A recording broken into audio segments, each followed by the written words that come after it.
Taste the Daily. விருதுநகரில் கூரைகுண்டு ஊராட்சியை நகராட்சியுடன் இணைக்க எதிர்ப்பு தெரிவித்து 500க்கும் மேற்பட்ட கிராம மக்கள் திமுக சட்டமன்ற உறுப்பினரின் வீட்டை முற்றுகையிட முயன்றனர். விருதுநகர் ஊராட்சி ஒன்றியத்திற்கு உட்பட்ட கூரைகுண்டு ஊராட்சியை விருதுநகர் நகராட்சியுடன் இணைப்பது தொடர்பாக அறிவிப்பு வெளியாகியுள்ளது.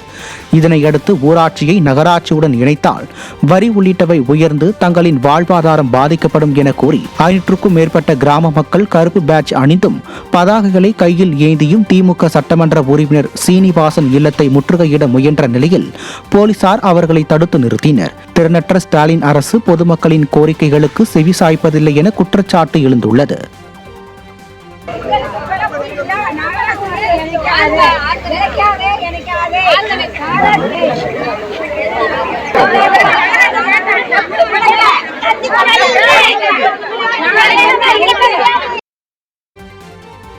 கள்ளக்குறிச்சி பேருந்து நிலையத்தில் மீன் மார்க்கெட் திறக்க எதிர்ப்பு தெரிவித்து திமுக நகரமன்ற துணைத் தலைவரிடம் பொதுமக்கள் வாக்குவாதத்தில் ஈடுபட்டனர். கள்ளக்குறிச்சி பேருந்து நிலைய பகுதியில் புதிய மீன் மார்க்கெட் திறக்கப்பட்டது. அப்போது திமுக நகரமன்ற துணைத் தலைவர் சமிமானு அப்துல் ரசாக்கிடம் அந்த இடத்தில் கழிவறை உள்ளதாகவும் மீன் மார்க்கெட் அமைத்தால் போக்குவரத்து நெரிசல் மற்றும் சுகாதார சீர்கேடு ஏற்படும் எனவும் தெரிவித்து பொதுமக்கள் வாக்குவாதத்தில் ஈடுபட்டனர். நிர்வாக திறனற்ற ஸ்டாலின் அரசு கொஞ்சம் கூட திட்டமிடலே இல்லாமல் பேருந்து நிலைய பகுதியில் மீன் மார்க்கெட் அமைத்திருப்பதாக அப்பகுதி மக்கள் குற்றம் சாட்டுகின்றனர்.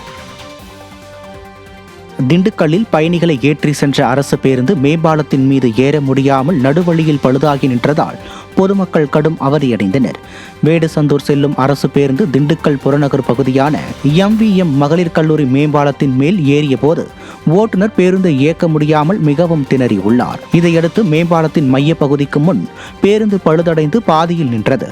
நிர்வாக திறனற்ற ஸ்டாலின் ஆட்சியில் போக்குவரத்து துறையில் உள்ள பெரும்பாலான பேருந்துகள் ஓட்டை உடைசலாக இருப்பதால் நாள்தோறும் மக்கள் அவதியடைந்து வருகின்றனர்.